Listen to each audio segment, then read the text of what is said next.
Buenas tardes. En la Casa del Capellán de Sol. Hoy nuestro boletín 59 correspondiente al año 2016. Como podéis ver, hemos elegido para nuestra portada una figurilla de bronce Te di permiso para que me del centro, sea mayor que tú. desde que nos fue donada en los años 90 por la dirección de Facundo Roca.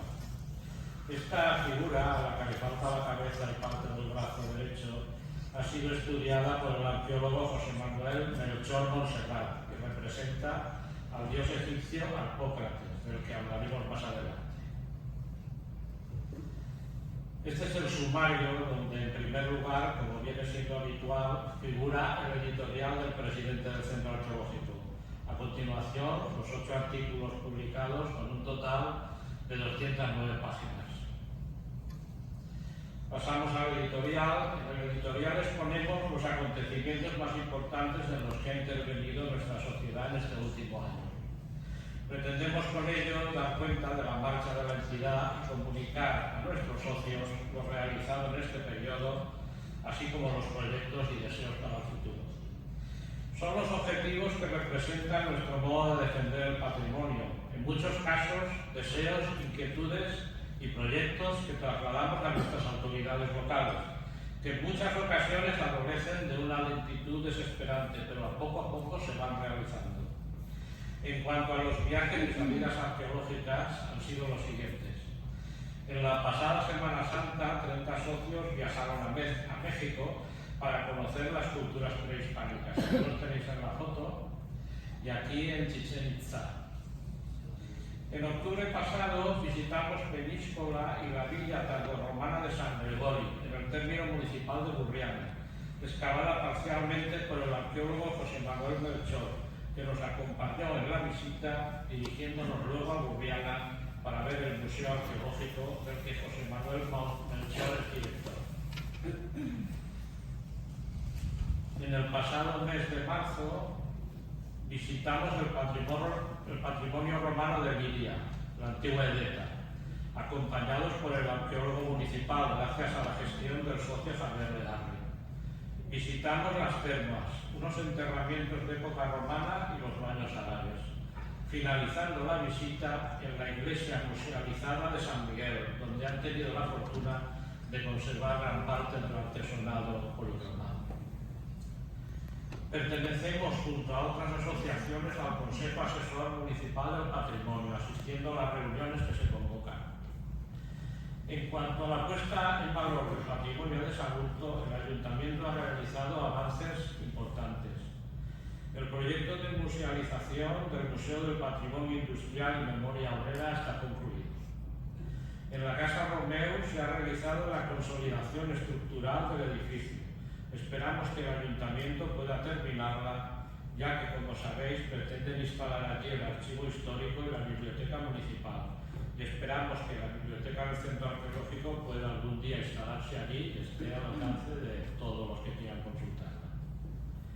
En cuanto a la nueva entrada del castillo y centro de visitantes, siguen adoleciendo de algunos defectos, como la no existencia de aseos públicos y la falta de accesibilidad. Confiamos que el Ayuntamiento o el Ministerio correspondiente lo resuelvan pronto. En relación con la casa de Berenguer, el Ayuntamiento ha adquirido un inmueble colindante para mejorar la accesibilidad del edificio, con algunos hallazgos interesantes. El Ayuntamiento sigue avanzando con el mosaico de Dirce, que estaba guardado en un almacén del museo y no expuesto desde hace años. Gracias a la insistencia del Centro Arqueológico, el Ayuntamiento tomó conciencia y ha conseguido de la Generalitat su cesión, siempre que sea expuesto en lugar adecuado. Con toda seguridad, el mosaico quedará restaurado y expuesto en un local municipal. También os informamos que ya se ha redactado un anteproyecto referente a la restauración de la iglesia de Santa María, como paso previo a la toma de decisiones de este edificio olvidado que merece la atención como patrimonio que es. En relación con la alquería del Agua Fresca, finalizó su restauración y se está a la espera que el Ayuntamiento la dote de algún destino, barajándose un posible centro de congresos. Se han excavado y estudiado varias villas romanas y luego cubierto, incluso eliminado con motivo de la actividad constructora de Parsaúl. Pensamos que sería conveniente que el Ayuntamiento diera a conocer los resultados de las excavaciones o realizar algún tipo de publicación para que todos pudiéramos conocerlo. Finalmente, deciros que el Museo Arqueológico de Sagunto sigue sin director, hace más de un año. Esperamos que la Generalitat cubra esta plaza tan necesaria. En otro orden de noticias, comunicaros que la Asociación de Escritores de Morvedre ha nombrado al Centro Arqueológico socio de honor de dicha entidad. Recordaros que bajo esta sala disponemos de unos locales en los que se expone parte de nuestra colección museográfica, gracias a la Fundación Bancaja, y que se puede visitar. Y para finalizar, deciros que en el próximo mes de mayo celebraremos la Junta General y que necesitamos a personas que quieran entrar en la Junta para trabajar y sustituir a los que llevamos ya muchos años. Pasamos a comentar ya el primer artículo, que como veis se titula Una escultura egipcia en el Centro Arqueológico Saguntino, aproximación a una estatuilla de Arpócrates en bronce. Está redactado por José Manuel Melchor Montserrat, que es el director del Museo de Burriana, por Josep Benedito Nuez y Gaiza Capellabro de la Universitat Jaume I de Castelló. Se trata de una escultura en bronce con pátina de tonalidad verdosa oscura que conserva el torso, los brazos, las piernas y los pies de una figura infantil. La morfología corporal, claramente asociada al Egipto antiguo, permite proponer su identificación como una representación del dios Arpócrates, Horus Niño. Divinidad de origen egipcio vinculada al silencio, la infancia y la regeneración solar. Esta atribución se fundamenta en la confluencia de tres elementos iconográficos distintivos: la compresión infantil, la desnudez ritual y esta disposición específica de los miembros. Estos elementos en conjunto no se documentan en otras tipologías escultóricas, fuera del repertorio dedicado a Arpócrates. La estatuilla presenta la pérdida parcial del brazo derecho y la desaparición completa de la cabeza. Los paralelos iconográficos documentados para la estatuilla objeto de estudio resultan muy numerosos. Las esculturas de Arpócrates son muy numerosas en las colecciones museísticas, realizadas principalmente en bronce. Los autores introducen en su artículo imágenes representativas del dios Arpócrates existentes en diferentes museos, como estas que pertenecen al Museo Arqueológico Nacional, esta otra del Museo de Ginebra y finalmente estas del Museo de Zagreb. Los autores señalan que el deficiente estado de conservación y el elevado grado de oxidación de la pieza dificultan un estudio detallado de los elementos iconográficos de la base de la estatuilla. No obstante, la comparación tipológica con esculturas de bronce similares permitiría en el futuro una restitución razonable del brazo derecho, siendo mucho más compleja la restitución de la cabeza. Pasamos al siguiente artículo. L'origen ibèric dels Bocconi de Sagunto, por Manuel Civera i Gómez. Aquest article tracta diferents aspectes de l'escriptura ibèrica i aporta solucions per a una possible interpretació i traducció d'espècies. Manuel Civera estructura el seu article en 7 apartats. El primer és les inscripcions dels Bocconi de les escales de Santa Maria. A la revista Arce 58 es va publicar un article sobre les dues inscripcions dels Bocconi de Sagunto, reaprofitades en l'envic de les escales de l'església de Santa Maria, i alertava perquè es protegiren. L'article rectificava les dimensions de les pedres al respecte del que donà Corell i valora el patrimoni històric de Sagunto. L'autor celebra la publicació d'aquest article i confirma que les inscripcions no han gaudit de la protecció adequada. A més, l'any 2014, Manuel Civera va relacionar els germans Vitur Bogón i Iltu Bogón com a membres del llinatge dels ibers organitzats com a Bocconi. Segon apartat, l'escriptura ibèrica apropament. En aquest apartat, Manuel Civera dona uns conceptes bàsics de l'escriptura ibèrica, que s'inventà en el segle V abans de l'era pels comerciants jònics amb un contingent considerable de semites asentats desde el segle VI antes de la era Iberia. Manuel Civera analiza part de l'epigrafia i la morfosintaxi. En l'apartat 3, Manuel Civera parla dels substantius go i co. En aquest apartat analitza aquests substantius a partir de la llengua basca, així com l'ús del substantiu co, cor, cor en diferents contextos històrics. El quart apartat és el llinatge d'Espó. L'escriptura dual bo-co crea el dubte sobre la verdadera escriptura del llinatge bocor. El text més aclaridor figura en l'escripció Llilla 40. Espó van ser uns militars d'Arce que provocaren la guerra civil. Estip, Esticher, Estipo, Espé, Espó, entre altres, eren llinatges que formaven part de l'estructura militar d'Ibèria i van ser el centre de la governança militar d'Arce. El quint apartat és l'estructura sociomilitar d'Ibèria. Segons el gramàtic i filòsof Macrobi Ambrosi Teodosi, que va viure entre els segles IV i V després de l'era, Neiton era el déu de la guerra dels ibers, l'equivalent al grec Ares i al romà Mart. Durant els segles IV a III, el temple de Neiton presidia al costat est de l'àgora, ara placeta dels Dolors. A l'àgora, en el temple de Neiton, fou l'escenari del qual el senat i el poble de Zacanda encomanaren al Sarandeu Balcó que s'entrevistara amb Aníbal per conèixer les condicions d'una rendició digna. No va tornar. La resta de la història la narra Vitolí. Sest apartat, l'estructura sociomilitar de l'Alt Imperi. Durant la República, l'exèrcit romà prengué l'estructura complexa de càrrecs i responsabilitats i fou l'emperador August qui instaurà l'Ordo Decuriorum i els col·legis religiosos per regular l'estructura social i cultural de l'imperi. Ordo Decuriorum que Sagún va aplicar durant la seva monumentalització i que coneixem a partir de les inscripcions per decret dels decurions, així com el naixement del Col·legi dels Sants.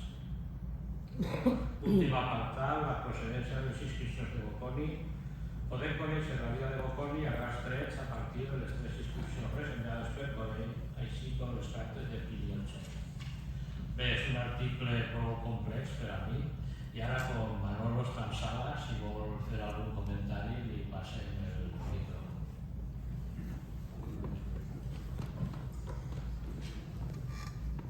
Efectivamente, l'article no sé si tindrà voluntat de llegir-nos.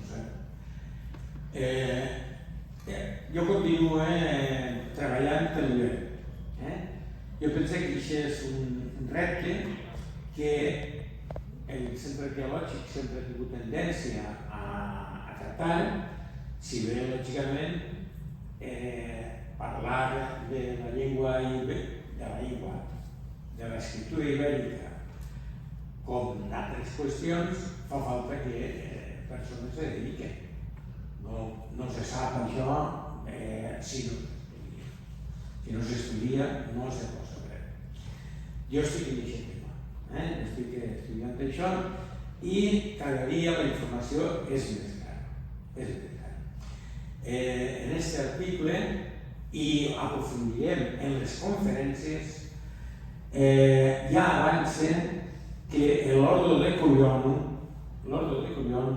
és el que fa que Sagún siga singular en tota la Mediterrània durant l'època romana. No que fou un municipi, perquè municipis van ser moltes ciutats al mateix temps. No. O sigui, el que va fer singular Sagún és l'Ordo Decuriorum, que això vol dir que tenia un estatut de ciutat privilegiada. I amb això què vol dir? Això vol dir que totes les elits de la zona territorial de Sagún estaven obligats a enriquir la ciutat amb contribucions públiques i en estatuts. Això és fonamental. Això que acaba de dir, i més coses, però això ha de ser l'I1 de Sagún. Això vaig caure en el tema, quan ja anava darrere d'això, quan anàvem a Llíria. anàvem allí i visitàvem les banys, ja era molt bo, l'arquitecte aquell ho va fer molt bé, i li pregunté, dis-me quants pedestals han als Altes de Curions en Llinya? Ni un. Segon te'n tenia una amuntonada. Segon te'n tenia una amuntonada. 20, més de 20, y bueno, estic ara recontándolos y es impresionante, pero bueno, ni Lliria ni València, ni cap de les ciutats que... Per tant, vull dir que estem en la fase ixa de descobrir cada volta vegades més. I sobretot el que estem descobrint, i descobrir aquest article, és l'estructura militar de Sagunt de l'època ibèrica. Muchas gracias. En la conferencia próxima Abundaremos. contará eso en gran. Pasamos al tercer artículo. Se titula El fracaso de la filología en la autentificación de textos antiguos, los casos de Irulegui en Iruña de Lella, por Javier Rochategui, doctor en Geografía e Historia de la Bilbo en Cartero. En este artículo el autor propone una comparación entre el epígrafe de Irulegui y los exhumados en Iruña de Lella, mostrando los criterios empleados por la filología en ambos casos y comparándolos entre ellos. El fin es establecer si los criterios aplicados han sido los mismos y el diagnóstico se deriva de ellos y no de prejuicios previos al margen de datos objetivos. Realizado el proceso, se observa que si aplicásemos los criterios empleados en los Ostraca y Iruña de Lella, el epígrafe de Irulegui, este debería ser considerado un falso histórico. Esta contradicción con los hechos me lleva a plantear la opción opuesta con los Ostraca de Iruña de Lella, que son romanos y tan verídicos como el de Irulegui. El autor estudia dos inscripciones sobre cerámica, a su juicio mal interpretadas debido a alteraciones en culturas antiguas, y ofrece la siguiente interpretación. Esta imagen que tenéis es un grafito sobre cerámica cuyo texto sería Nibili, Angoibisina, Neubeleya, Gorin Vicina, que en euskera actual sería Nibeleya Gorin Vicinais, que significaría yo vivo en Beleyaldi, según el autor. En esta segunda inscripción sobre cerámica común se muestran 5 líneas de difícil lectura, donde el autor interpreta las palabras ventana, hacer, mesa, beber, comer, fuego. El autor hace una crítica del método arqueológico, en este caso en favor del filológico, si bien en sus conclusiones establece que ciertos filólogos transgreden las normas científicas hasta el extremo de llevar a elaboraciones superficiales, basadas en meras impresiones. El autor nos indica que es necesario aplicar la crítica histórica en un procedimiento científico, si bien en ocasiones el efecto del corporativismo en la investigación lleva a defender a ultranza a los colegas rechazando el debate intelectual. Esta es la opinión de este autor. Pasamos al cuarto artículo, los sabios del Sagunto romano, por Guillermo Fito y Pilar Madrid. Sagunto fue la única ciudad fuera de la península itálica donde está documentada la existencia de sabios. Los sabios eran los 12 sacerdotes de Marte, los antiguos guerreros invencibles, mitológicamente fundados por el rey Numa Pompilio II, rey de Roma. Cabe recordar que la presencia de sabios en Saguntum es un caso único en provincias, porque solo se conocen sabios municipales en unas pocas ciudades de la península itálica. Los sabios eran elegidos entre los clanes más prestigiosos de la ciudad. Formaban una hermandad cultural, un raro honor, como hemos dicho, nunca concedido a ninguna otra ciudad fuera de la península itálica. Por beneplácito del emperador Augusto, Sagunto unía su nombre al de la legendaria Alba, Roma, y las antiguas ciudades del Lacio, en la reivindicación del nomen latinum, y al hacerlo mostraba su compromiso con los ideales del gobierno imperial. Bien.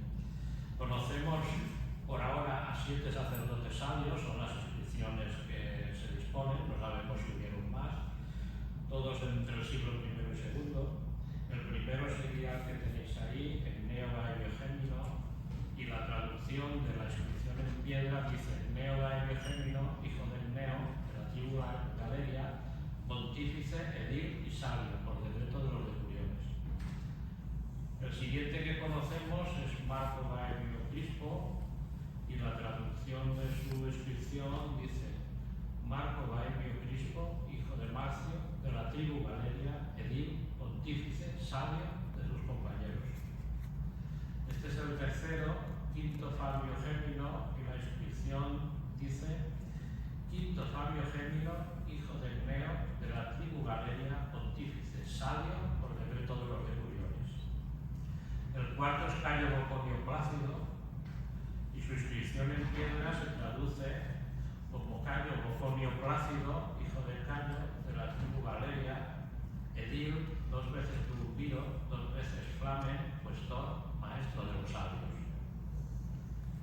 Seguimos con Lucio Emilio Gallo, y la traducción de su inscripción dice: Lucio Emilio Gallo, hijo de Lucio, de la tribu Galeria, edil, 2 veces Durbiro, 2 veces Flamen, maestro de los sabios, cuestor, pontífice, hijo de Emilia Severa, hija de Lucio. Quinto Barrio Cervero. Su inscripción en piedra se traduce por Quinto Barrio Cervero, hijo de Quinto, de la tribu Galeria, edil, Durbiro, 2 veces Flamen, maestro de los sabios, cuestor de su amigo Publio Gaelio Venusio.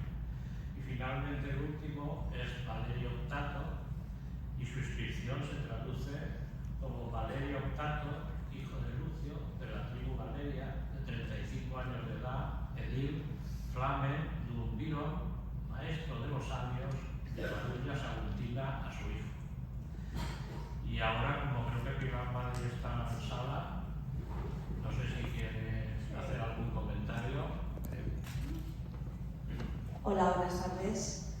Yo lo único que quiero decir es que es un hecho singular, como decía antes Manolo, que tengamos salios en Sagunto, porque solo se han tratado salios en la península itálica y fuera de ella solo están tratados en Sagunto. De ahí la importancia de nuestro municipio en la época de Augusto.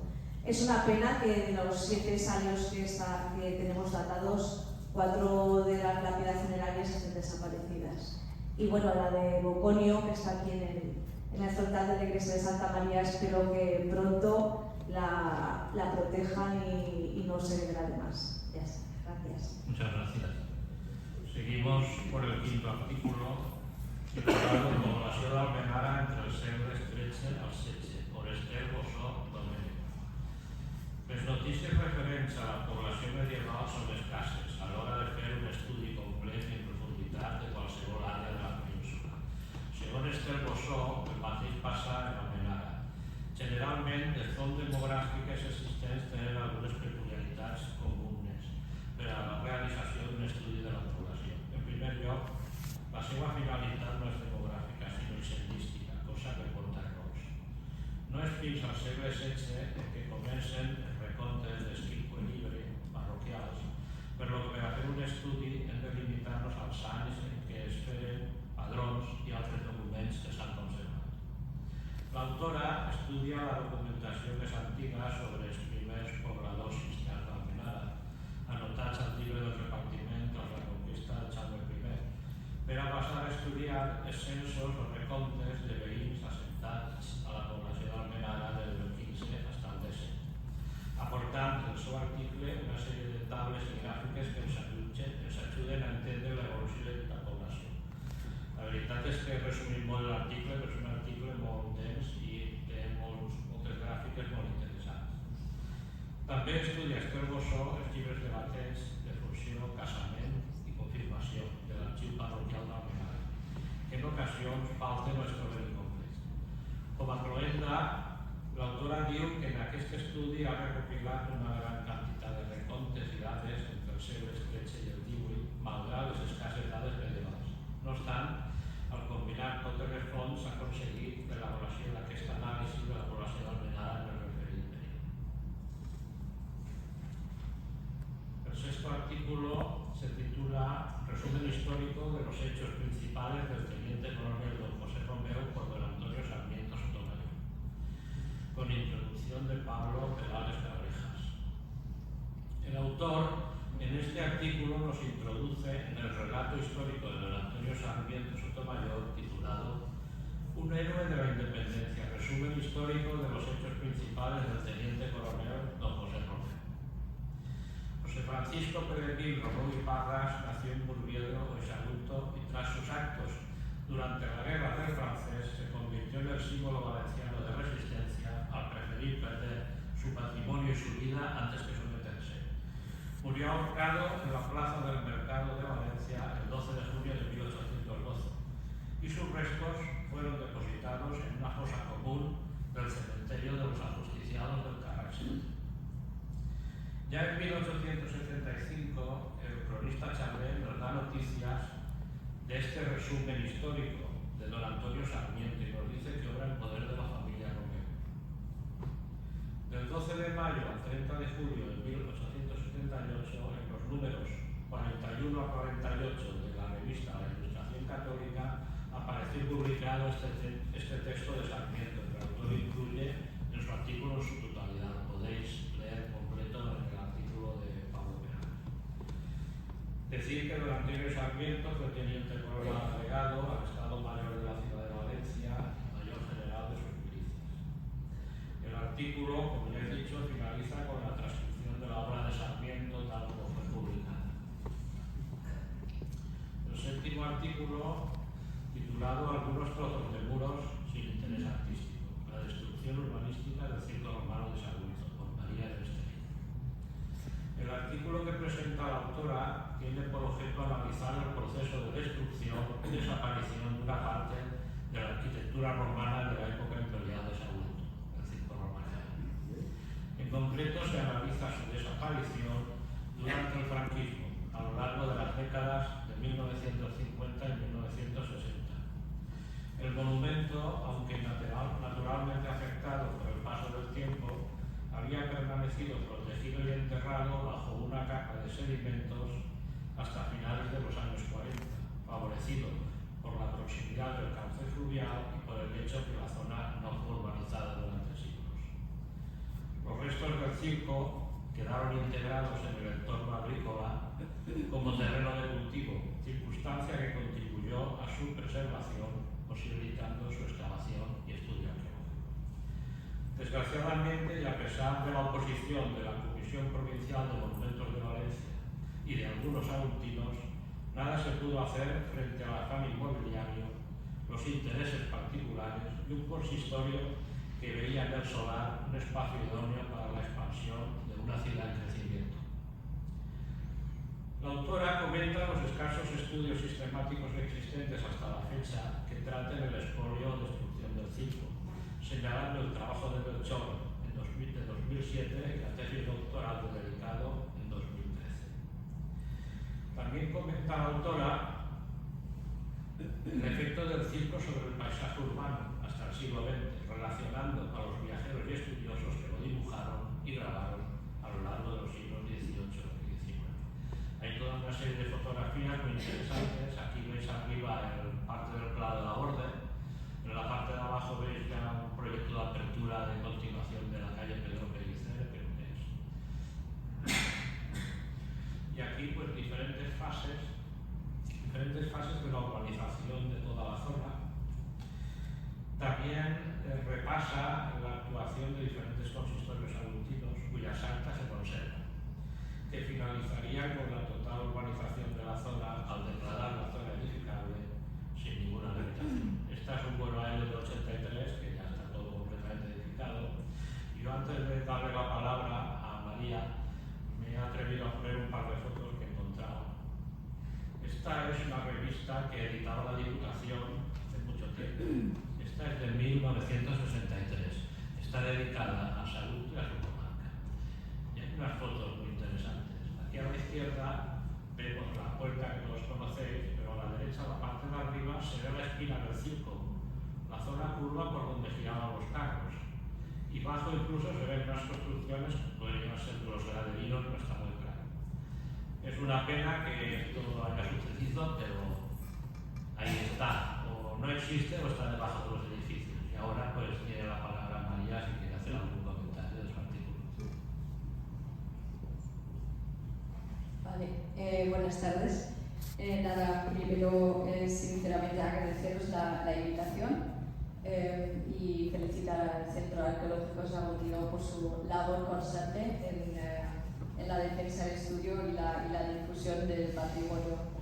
Bueno, muchos sabéis que normalmente me dedico al estudio del patrimonio industrial, pero es verdad que el circo romano es un tema que siempre me ha llamado mucho la atención, porque me he preguntado cómo un edificio de tal importancia pudo perderse en un periodo relativamente corto y qué factores políticos, sociales e institucionales hicieron posible ese proceso. Y ahí entramos pues, en la época de los años 50-60, en el entramado institucional y local, un entorno que yo como historiadora, sobre todo del franquismo, me siento cómoda, me he sentido cómoda, y la verdad es que ha sido una investigación muy interesante que me ha llevado no solamente al archivo municipal, pero también al archivo que está situado en la Academia de las Bellas Artes en Valencia. Y nada, deciros que el título del artículo procede de una frase real que se dijo en un acta municipal de Sagunto, en una de las reuniones, donde se describió el circo como algunos trozos de muros sin interés artístico. Claro, es una frase que me impactó desde el primer momento, porque refleja una forma de entender el patrimonio que no es tan lejana como podíamos pensar. Y bueno, sin embargo, también en ese trabajo mencionar que aparte de todo, habían voces que se opusieron a esa lógica, como era el Marianet, Mariano Gómez Nadal o Santiago Pulido Vidal. Y bueno, nada más. Muchas gracias de nuevo y espero que disfrutáis del artículo. Pues muchas gracias, María. Pasamos al octavo y último artículo del boletín, titulado Aproximación a una clasificación de las aldadas en el núcleo histórico de Sagunto, por María Forner Palanca. El objeto de este artículo, según la autora, es ofrecer una clasificación de las aldadas o llamadores que ha localizado en el núcleo histórico de Sagunto. En las fotografías adjuntas, ahora veréis, la autora ha incluido algunos ejemplos de cada grupo de aldadas. No se trata, dice, de hacer un catálogo exhaustivo, sino proponer un recorrido por las distintas tipologías de este objeto, para finalmente reflexionar sobre los valores que transmite. Sin duda, un testimonio vivo de cómo se llamaban las casas antes de la llegada de la electricidad. Al estudiar las aldadas observamos que no existen ejemplos anteriores al siglo XIX. Esto es debido a la destrucción o desaparición de los inmuebles más antiguos de nuestra ciudad. En cuanto a la clasificación y galería de imágenes que aporta la autora, nos encontramos con aldadas geométricas de argolla circular, que es de la 1 a la 4, aldadas geométricas airadas, según su clasificación, que son las 2 de abajo, la 5 y la 6, aldadas con forma de U, con forma de martillo y campaniformes, perdón, que están en la imagen anterior. Estas serían las aldadas figurativas o antropomorfas, como las que tienen la figura de una mano. Estas las clasifica como faliformes. Y finalmente las zoomorfas, que son figuras de diferentes animales. La autora concluye que las aldadas son objetos de valor etnográfico sobre los que existen pocos estudios. Debido a su carácter urbano y el expolio sufrido en diferentes guerras, no contamos con demasiados ejemplos y los modelos existentes son sencillos, pero no deja de ser interesante conocerlos y reflexionar sobre su valor y significado. Y aquí termina el boletín 59. Muchas gracias a todos por vuestra asistencia y atención.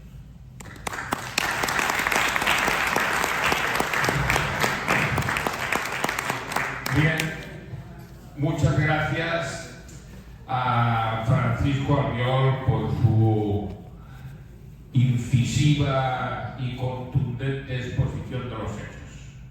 pero tengan ustedes presente que esto ha sido solamente un tráiler para abrir bocas.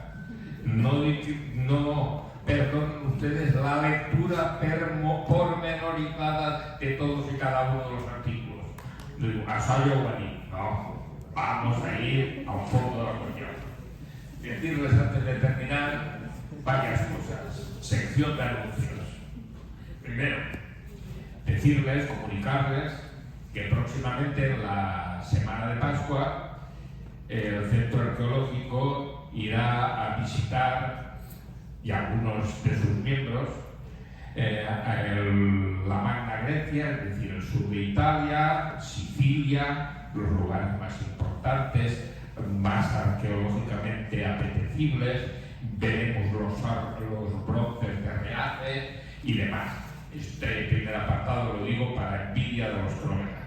Segundo, próximamente habrá la sección de las conferencias que antes hacíamos en enero y que a petición del ayuntamiento y para meterlas todas dentro del periodo que se ha dado en llamar o que se va a llamar clásico o romano, se van a celebrar los primeros días de mayo. Decirles que tenemos pendientes por lo menos 2 salidas.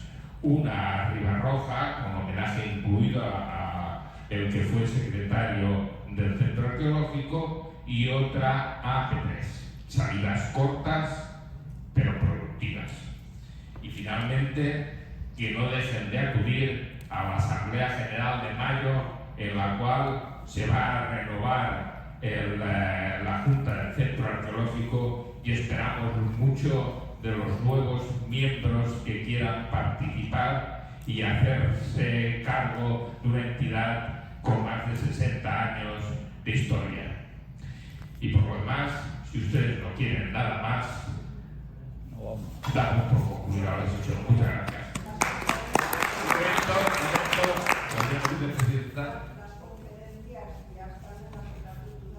Las conferencias que se os comunicará por el mismo, a todos se os comunicará por el mismo camino que se os ha comunicado esto, pues se comunicará las conferencias, el título, el nombre, es sobre el Sagunto antiguo, conferencias muy interesantes, algunos temas novedosos, y que serán en la casa en Mario Monreal, dado que es el lugar donde el ayuntamiento con el cual colaboramos o él colabora con nosotros quiere realizar estos eventos. Lo mismo en todos los demás acontecimientos, novedades y hitos que tenga que celebrar el Centro Arqueológico, se os comunicará por WhatsApp, por correo electrónico. Y lo demás, nada, agradeceros, y el que no haya recogido el libro puede recogerlo, y si puede recoger el de algún amigo también mejor, y lo deja apuntado así, no se lo mandaremos a su casa y nos ahorraremos el franqueo del correo. Muy bien, porque el dinero es de todos nosotros y hay que administrarlo muy bien, como lo hace Paco hasta ahora. Muchas gracias.